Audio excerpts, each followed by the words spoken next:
నుంచి వేరుపరచబడి దేవుని యొక్క వాగ్దాన ప్రాంతానికి వెళ్ళాడు. ఇంకా గొప్ప నిరీక్షణ పరలోక రాజ్యాన్ని గురించి, పురాణాల పతనం గురించి నిరీక్షణ అబ్రహాముకు ఉంది. అలాగే మనం కూడా వేరుపరచబడిన ఆత్మీయ జీవితం, కుటుంబం కూడా లోకం నుంచి వేరుపరచబడి ప్రత్యేకంగా ఉండాలి.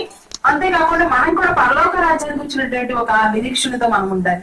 రెండోది లోతు కూడా ఏం చేశాడంటే, రక్షణ లేని తన అల్లుళ్ళకి రక్షణ గురించి సువార్త ప్రకటించి రాబోతున్న ఉగ్రతను తప్పించుకోమని చెప్పినట్టే మనం కూడా మన కుటుంబంలో ఇంకెవరైనా రక్షణ పొందకుండా దేవుని ముందుగా నిర్లక్ష్యం చేసే వారు ఎవరైనా ఉంటే వారికి దేవుని గురించి తెలియపరిచి వారిని కూడా ఈసారి నుంచి మన ప్రభు దేవుని వారిని నడిపిస్తే అది దేవుని చాలా సంతోషం. అప్పుడు రాబోతున్న ఉగ్రత నుంచి మనము తప్పించుకుంటాం. ఆమె నోవహు ఓడలోకి వెళ్ళక మునుపు ప్రపంచమంతా చెడిపోయింది, ప్రపంచమంతా పాపంలో ఉంది, లోకం అంతా అసహ్యకరమైన పాపంలో ఉన్నారు. దేవునికి ఆయస్కరమైన మార్గం, దేవునికి కోపం తెప్పించే ప్రపంచంలో వారు ఉన్నారు. ఓడలోకి వెళ్ళిన తర్వాత 150 రోజులు దేవుడితో ఉన్న తర్వాత, 150 రోజులు ఓడలో ఉన్న తర్వాత ఒకసారి బయటకు వస్తే ఒక న్యూ క్రియేషన్, ఒక కొత్త ప్రపంచాన్ని వారు చూశారు.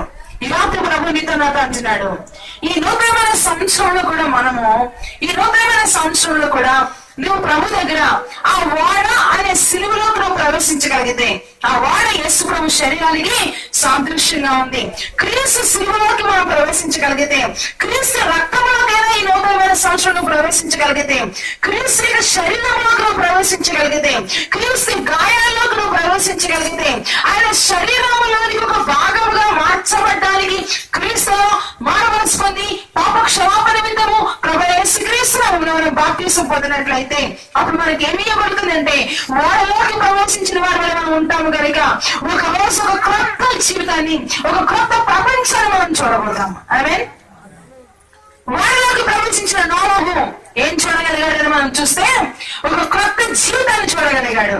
ఒకవేళ నీ జీవితం పాత రోత జీవితంలో ఉన్నట్లయితే ప్రభు ఈ రోజు అంటున్నాడు, యేసయ్యా నీవు నా కొరకు చనిపోయావు, నాకు కొత్త జీవితం ఇవ్వగలవు. ఆమేన్.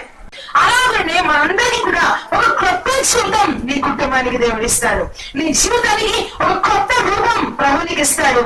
అయితే వారిలోకి ప్రవేశించిన నోవహు కుటుంబం వల్లే నువ్వు నీ కుటుంబము క్రీస్తులోకి ప్రవేశించడానికి తీర్మానం తీసుకోవాలి. హల్లెలూయా. ఒకవేళ నీ కుటుంబం ఇంకా మారకపోతే లోకమే క్రీస్తు నిమిత్తం వారికి సువార్త ప్రకటించాలి. ఆమేన్. నశించిపోతున్న నీ కుటుంబ సభ్యులకి ప్రభు గురించి సువార్త ప్రకటించడం, లోకమనే పరుగులు పెట్టేవారిగా నువ్వు ఉండాలి. హల్లెలూయా. అబ్రహాము వలె నీ కుటుంబాన్ని కూడా సమర్పణగా ఆ కుటుంబంగా నువ్వు తీర్చిదిద్దుకోవాలి. ఆమేన్. ప్రియులారా, ఇప్పుడు చూసే ప్రపంచం అంతా కూడా ఒక ఎత్తు అయితే, ఆయన ప్రభు రాకడ తర్వాత మనం ఒక కొత్త ప్రపంచాన్ని చూడబోతున్నాం. అది దేవుడే పరిపాలన చేసే ప్రపంచం మనం చూడబోతున్నాం. దేవుడే రాజుగా ఉండే ప్రపంచాన్ని మనం చూడబోతున్నాం. దేవుడే రాజ్యమైన ప్రపంచాన్ని మనం చూడబోతున్నాం. అలాంటి నూతనమైన ఆకాశం, నూతనమైన భూమిని మనం చూడబోతున్నాం. ఈ భూమి అంతా పాపంతో ఉంది, కానీ ఒక కొత్త భూమి, కొత్త ఆకాశము ప్రభు చేయాలి అనుకుంటున్నారు. ఈ రోజు నీకు నమ్మకం ఉంటే ఆ కొత్త ప్రపంచంలో కూడా మనం వెళ్ళాలి అనుకుంటే, క్రీస్తులో మనందరము నూతనంగా జన్మించిన వారుగా, సిలువలోకి అనగా ఓడలోకి ప్రవేశించే వారిగా మనం ఉండాలి. క్రీస్తులో బాప్తిజం లేని వారు ఈ న్యూ ఇయర్ లో బాప్తిజం తీసుకోండి. బాప్తిజం పొందిన వారు నోవహు వలె దేవుని సముఖంలో బలియాగం చెల్లిస్తూ న్యూ ఇయర్ లో కొత్త ప్రపంచంలో కొత్త జీవితంతో ఒక బలి అర్పణ చేసినట్లుగా నీవు నీ కుటుంబం దేవునికి కృతజ్ఞతార్పణ మనము చెల్లిద్దాం.